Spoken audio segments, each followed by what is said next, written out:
Welcome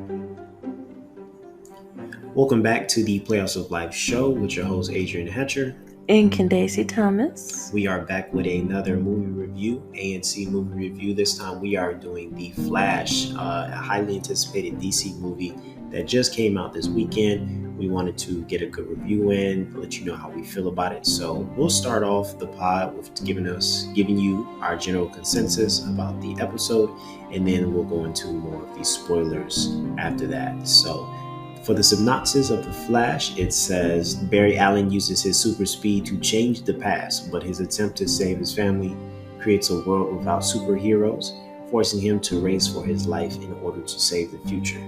So I'll go ahead and talk about what I feel about the overall movie. I pretty much feel like the movie was mid. Pretty much it was good enough to pass if you're looking at it just as a DC movie. But if you put it up against other superhero movies out there, such as like a Marvel movie, it doesn't really take the cake.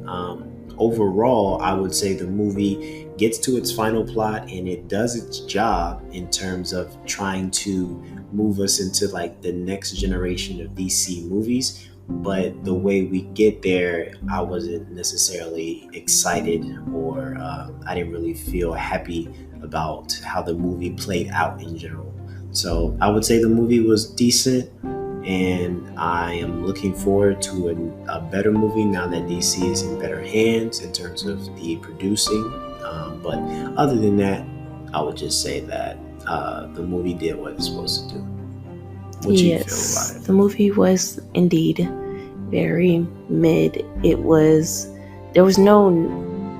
weren't a whole bunch of noticeable things that were wrong. There weren't a whole bunch of noticeable things that were right. It was just okay. Can't really name any particular scenes that we loved off the top of our head that was like, whoa, that's the one. So yeah, it's a mid movie. Okay, and for the movie itself, what would you rate it before we go into spoilers? I gave it like a 5.6, 5.3. 5.3 out of 10. Mm-hmm. So I would actually give it a 4 out of 10. Mainly because, like I said, the plot gets you where it's supposed to go.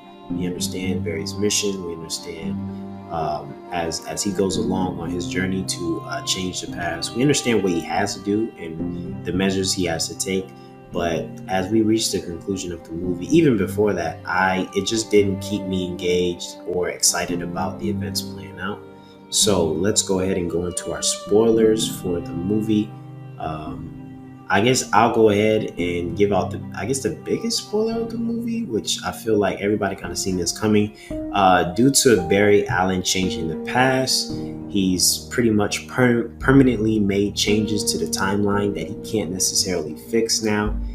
The biggest change that we get at the end of the movie is, even though he went back and he undid what he did, which was he initially saved his mother in order to live in a universe where she's alive.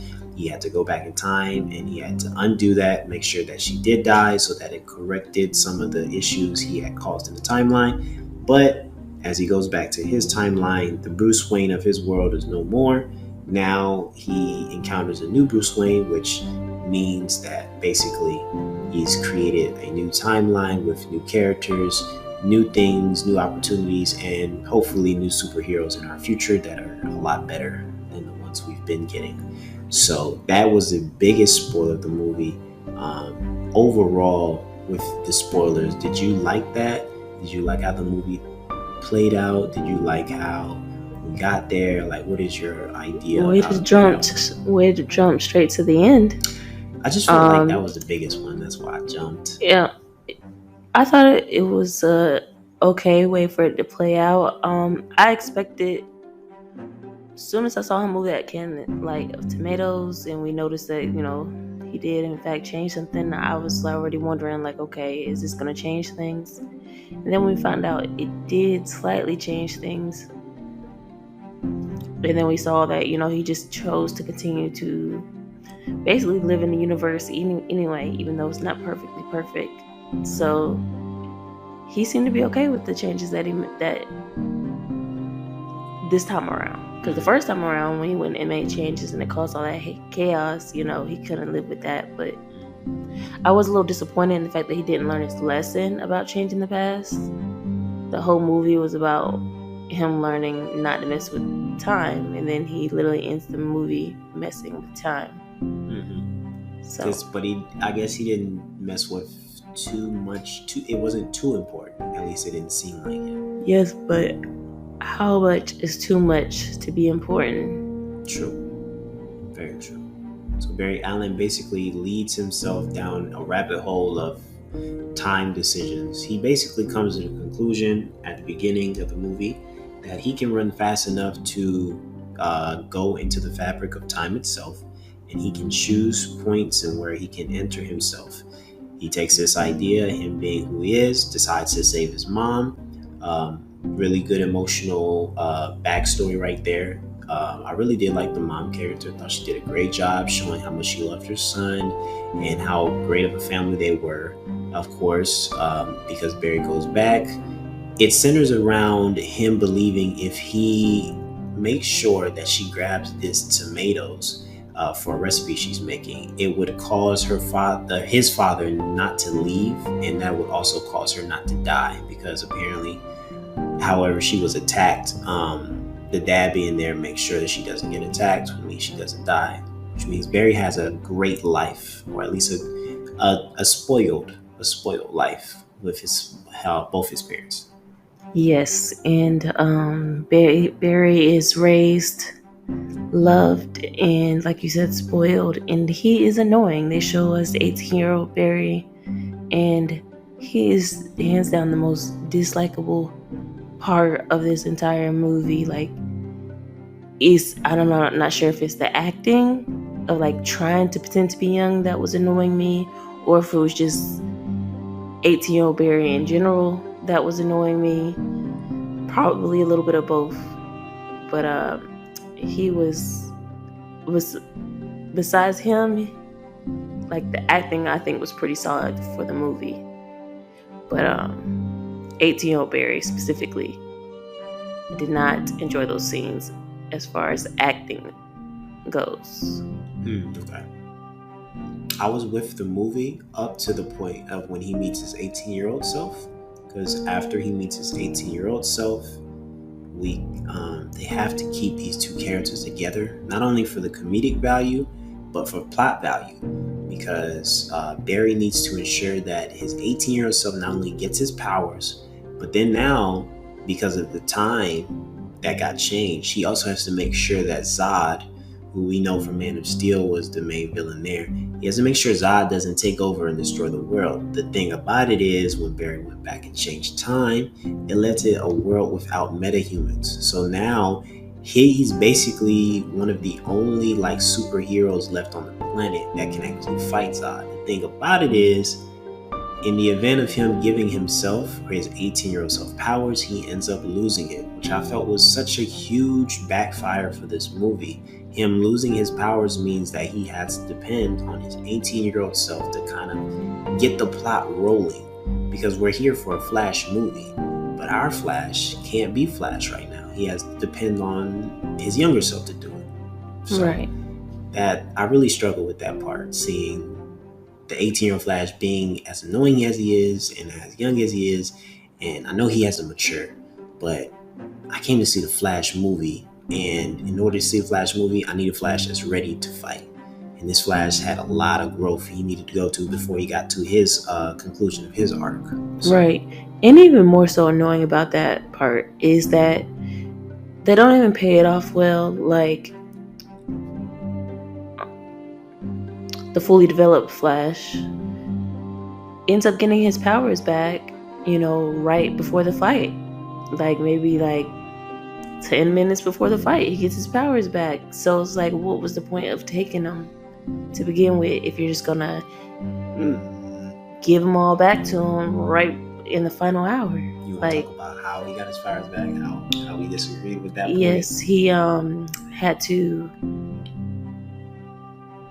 basically reenact his electrocution with the chemicals falling all over him, which the reenactment was done poorly. We agree on, right? Yeah, definitely.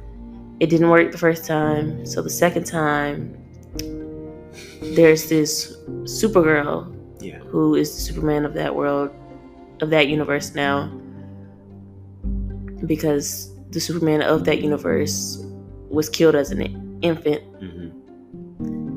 And she takes him, flies him up into the sky and lets him get struck by lightning, and somehow that gives him his power back.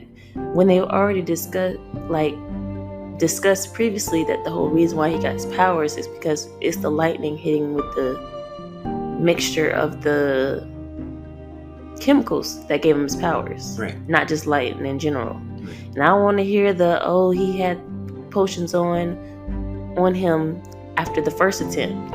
He did, but when she flew him up into this cloud bank to get struck by lightning, there was a lot of rain. Like, it got washed away. Like, you cannot convince me that he still had enough chemical on him for that to work after it already didn't work the first time. And the electricity looked like it went through his whole entire body, and everything, like a mixture of everything happening at once, is what caused his powers. So for the movie, of course we want Barry to have his powers back, but it's like they wanted her to have something to do in that moment and also to bond with Barry. That's why she had to come in and do that. Right, which we didn't really need that. It's not like Barry... Yeah, it wasn't. It's not like her and Barry had some friction and now they're like... She just didn't want to be Supergirl. She just didn't want to be the hero, Earth's hero. She was only hired. She was only introduced maybe like 10, 15 minutes into the movie before now she has to help Barry with his powers. She doesn't know them. I mean, she appreciates them for saving her. What did you think of her character overall at the time she had in the movie? I thought it was a cool twist. Because Supergirl is, canon to all of this. So I thought it was a cool twist that, she was the one that made it instead of Superman. I also thought it was different how they had her locked up when they had to go find her, and they thought they were looking for Superman. They found her and they had to pivot. That whole scene of them trying to go find her was pretty cool. It was one of your favorite parts, is all the action sequences with the older Batman. Yes, so for that alone, we wouldn't get that without her character. That is true. So we would have got some of it. Maybe. Because old Batman was OG. He was OG. He needed a moment where he could fight. Yes. And he shined most when he was fighting the humans, because at the end when he was fighting those Kryptonians, they beat him pretty easily. So it was just nice to see him shine like that in that moment. My favorite part, of course, was that part with Batman. I think his character was really well done. I think the nostalgia really hit. They had the old Batman theme playing. They had the costume. He looked really cool. Majority of his scenes were really cool. He had this super laid back physique to him. Overall, with his character, I truly feel like in that point of the movie, that's what I wanted to see more than anything. And then we also had, we just had to have some type of conflict in order, because he really led the way. Once he learns about the multiverse stuff and what Barry did, and not even that he learns about it, somehow he explains the multiverse to Barry, which I think we both thought was crazy. Because how does he even know about the multiverse? He's the like smartest that detective on the planet, is it's what they like to say. But the smartest detective on the planet. Right. Where in that line does it give you extensive knowledge of multiversal travel? In the form of spaghetti. A simple way to explain it, but we were just very confused on how we were pretty sure Barry had a very short conversation about how he got here, and then the old Batman was able to like come to this ultimate conclusion and knew exactly what they needed to do. Right, and then they just ran with that. Right, and it worked. But he knew what he was talking about, but how did he know what he was talking about? Exactly. We got a couple cameos. We got the Wonder Woman cameo in the very beginning. I thought that was really cool. We got our Batman, or at least was our Batman. We don't think he's going to be around anymore, but we had him show up. He had some really cool scenes at the beginning. I truly feel like the beginning of the movie was the best part. There was this really funny scene with a couple of babies and a building being brought down, and seeing our Flash be our Flash in his comedy and his powers, and even in his dialogue with Alfred when he was doing all of this. It just was really cool. And then, of course, we eventually have to get to when he time travels. And that's, I think, our biggest problem with the movie. It didn't stick the landing with his reasoning and also how it decided to reach the ultimate conclusion, which is we get this battle with Zod. And, of course, Kara, or Supergirl, is supposed to be the only one who can stop him. The thing about it is they reach this point in the movie where we realize that in this dimension, they're not supposed to win. Kara, or our Supergirl, is supposed to die. The Batman of this universe is also supposed to die. And no matter how many times both Barrys decided, let's say the younger Barry, being his immature self, decided to go back, and then older Barry went back a couple times as well. But our Flashes realize that even if they go back in time, it always comes back to the same conclusion, which is this universe ends up being destroyed anyway. Right. Which isn't a bad ending. I'm okay with that ending. It's just that because of that, we get this, I guess, I don't want to say convoluted. It was very easy to spot once you realize what younger Barry was trying to do. He decides, oh yeah, you know what? I can fix this. I know that we lost our mother in your universe, but I know I can make this work in my universe. So he keeps going back and back and back. And multiple times he sees Supergirl die, Batman die. He can't do anything. He can't save it. Our Barry's trying to explain to him the whole lesson of this movie, which is you can't change the past. You have to just go forward into the future, and you have to live with the decisions and things that happen. And our Barry is trying to do this. Younger Barry doesn't want to hear it. And we finally get this late last minute villain, which is the younger Barry becomes, does he have a name? Or is we just know he becomes oldest Barry. Because we don't know how long he's been doing this. A long time. He's gray, and he has gray in the face and distorted from taking shrapnel over and over for all those years, and now he's become unrecognizable. We have the ultimate. I'll go ahead and say the multiverse Barry. Our multiverse Barry has gone through trying to change the past multiple, maybe thousands, maybe millions of times, and it hasn't worked out.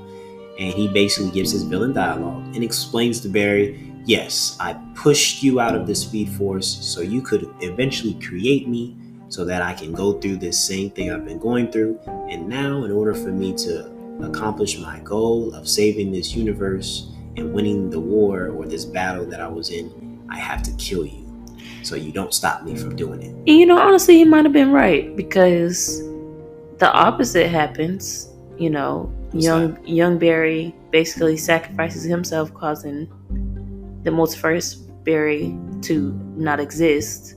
True. It still ended up with one killing the other, and that solved the alive one's problems. Yes, that is true. So it is possible that if he had killed the original Barry at that point, that things might have changed for him. But it seems like with Faye, all this plays out it plays out this way every time. Because even the multiverse, Barry said it. He said, in order for me to actually accomplish this goal, I have to kill you. I know what I have to do. And he assumed that it would work. But it just seems like time, it always comes back to this time. Because he sounds like he's done it before when he talks to Barry. He deliberately But time says, is not linear, and it would basically just be knocking them onto another noodle, right? Basically, another timeline, right? So I think it could have worked. Okay, so he had a good plan. Maybe I didn't like the way he went about it, and maybe I saw it coming a mile away, like kind of how you do it, where you can just see it, how this is gonna play out. It was very easy to guess that. At that point, when Barry came back the first time and he had that piece of shrapnel in his arm, I was like, okay, Barry's the villain. Mm-hmm. It was very easy Before to guess you that. even see the whole costume, it's right? Like he just can't pull this out. He just doesn't want to pull he got a new toy. Right. Oh, and speaking of that, let's just talk about how in the beginning they established that Barry has to eat to keep going, to keep doing his speeding thing. Yet somehow the multiverse Barry, is that what we're calling him? Yeah, the older Barry has been going back and forth and replaying this war over and over again. No breaks, and I know there's no breaks because this man doesn't have time enough to pull the shrapnel off of himself. He doesn't stop to do that, yet somehow I'm supposed to believe that he just off screen stops at a Denny's in one of the universes and has some lunch every couple of hours to keep going. Like, I don't believe that one bit. Like, they took the time to show us this watch in the beginning, like, okay, he got to eat by this time or he gonna be slow. That was the whole thing, what made the whole first scene so great, because it's like it's not unlimited power. Right. In order for him to keep it going, he needs to actually energize himself. Right. His only weakness. Right. Which was great for the comedy aspect in terms of but they never paid it off. They never came back around to it. Like, there were some scenes in the end where, like, young Barry was eating a lot because, he had the power now, but they still never really, like, look, you got to make sure you eat or you better keep that pace. Like, there was no mention of it. Right. At all. Like, that was just very weird to me. Right.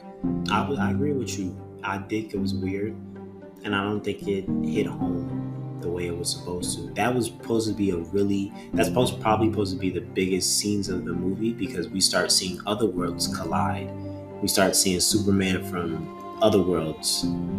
Yeah. Yeah. That whole scene was like, let's just talk about the time travel in general. Mm-hmm. What is up with all these superhero movies lately choosing to basically cause seizures to people with epilepsy? Like, every movie wants to be like bigger, brighter, more flashing, more like spinning. Like, why? Like, you can hardly tell what's happening during the time traveling scenes. And there are a lot. It's not like no quick, he runs through, and no, they do this whole like he's in a kaleidoscope type of. Right. He's like a running hamster. He's just. And it's beautiful, but it's so much that you can't really pay attention or tell what's happening. And it's like in the whole final scene, it's in that. Mm-hmm. So like, it's just a lot visually. Mm-hmm. And I kind of like, okay, somebody need to get off this trend, because Sony just did it in Spider-Verse. Then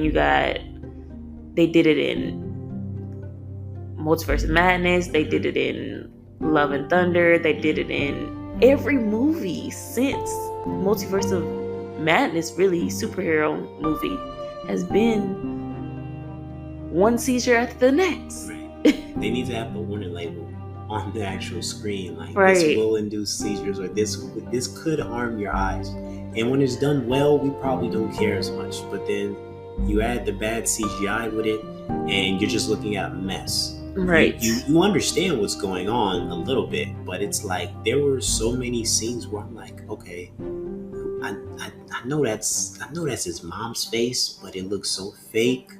I know they're going through the time, and I know it's supposed to be super cool. And you said there were scenes where you could tell when they CGI'd in like the second Barry. Yeah, like throughout the movie, like one Barry would be talking and the other Barry, they would like look at the sides of the characters, and you see a Barry talking and the other Barry's kind of like looking dumbfounded, and I'm like, I think they CGI'd that Barry in instead of just having a Barry switch, or I said Barry, Ezra Miller switch between roles generically. I don't think every scene he switched between roles, which is a lot on the actor, but also, but it's been done. There's whole TV shows with one actor playing. Yeah, when an actor plays multiple roles, split personalities or whatever. And for Parent this Trap. movie, yeah, he has to carry this movie. I think that's probably the biggest gripe I have on the movie is Ezra Miller is such a catalyst for how this movie plays out, because he's playing really three different characters. Yes, one character we don't see to the end, but he has to do a mature Flash and a immature Flash, and they're supposed to balance each other out. But throughout the movie, everything just doesn't work like it's supposed to. The comedy doesn't hit. The action scenes really don't hit. This is a Flash movie. I'm expecting super speed, punches, all kinds of cool stuff, and it just wasn't enough super speed. Right. Action sequences for me. Maybe for a movie that's supposed to be about the Flash. Like, he's one of the most powerful characters in DC Comics. And it's such a, for me, it's such an easy win. Like, I love a super speed character. Like, I'm into that. And characters who only have one power and are not super OP, basically. Right. I'm into that.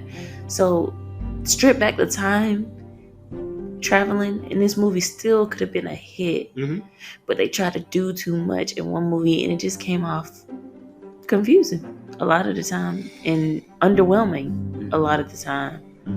I will look over to you sometimes when during scenes, and I could just tell you out of it. I can tell when you're at least interested in where they're gonna go, and we're just kind of going through scenes. We're just kind of sitting there, just waiting for the movie to end, and that's not a great feeling. Like I said, overall this movie was mid in our opinion, but you may go and I'm pretty sure there's people that like it. I'm pretty sure there's people that love this movie. Yes, feel free to disagree with us, argue with us in the comment. We would love to read them. Right. Hear your points. Maybe it'll change our mind. Oh, well, I don't think I'll change Maybe. it, but I will understand where they're coming from. With that being said, guys, thank you for listening to the Flash Review for A&C Reviews. We appreciate your dedication to listening, and we also appreciate everything y'all do, man. If you want to follow, just follow Playoffs of Life on YouTube. Also, give us more listens. We got plenty of episodes on Anchor and Spotify. Just leave us a like, comment, and subscribe. Also, we started doing polls for the Anchor podcast. If you want to interact more with us, you can do the polls, and you can also leave your own, like she said, comments and stuff. With that being said, guys, we love you. We'll see you guys later. Bye.